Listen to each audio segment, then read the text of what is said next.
de vie pour prendre la chance de le laisser seul quand il est confronté au noir. Le cœur palpite toujours la minute qu'on sort de la maison puis qu'on laisse monsieur ici seul ou avec les enfants. Pendant longtemps, on revient et on doit gérer des crises familiales qui ont eu lieu pendant qu'on n'était pas là.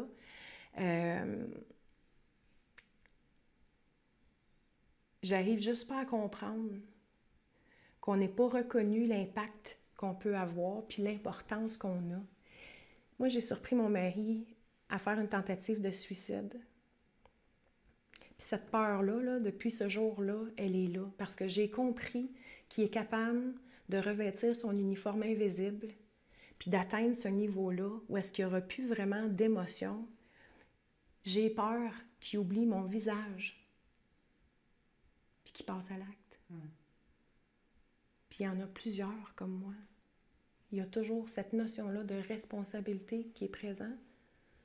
Puis la crainte, à voir les suicides. Chaque suicide, là, il fait mal, puis il fait peur. Concrètement, ce que ça veut dire, c'est que depuis qu'il a reçu un diagnostic et depuis qu'il a été pris en charge, il reçoit de l'aide thérapeutique pertinente et efficace. Le hic là-dedans, c'est que moi, à titre d'épouse, moi, je suis confrontée à un vide de service. En fait, on va m'offrir une bouée de sauvetage là, quand je suis en train de m'écrouler. Là. On va m'offrir de l'aide psychologique, des séances chez le psychologue. Mais moi, aujourd'hui, après 13 ans de mariage, ce que je constate, c'est que j'aurais dû avoir plus pour deux objectifs.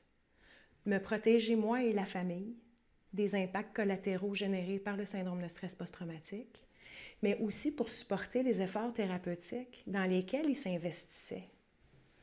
Donc, comprendre la thérapie, comprendre... Et être outillé.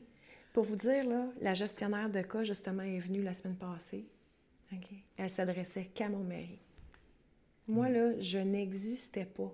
Sensibilisation, information, juste nous demander à nous ce qu'on constate à la maison. Ça y a pris des années avant de faire confiance à son psychologue. Moi, je constatais des choses. Mais lui, ça ne veut pas dire qu'il était nécessairement, sans dire malhonnête, mais est-ce qu'il ouvrait nécessairement? Non. Donc, est-ce qu'on a vraiment supporté d'une façon concrète les efforts thérapeutiques? À 50 % peut-être. L'autre 50 %, c'est le conjoint, ou c'est toute personne significative qui prend soin d'eux, à mon sens. Il est temps qu'on soit reconnu, là.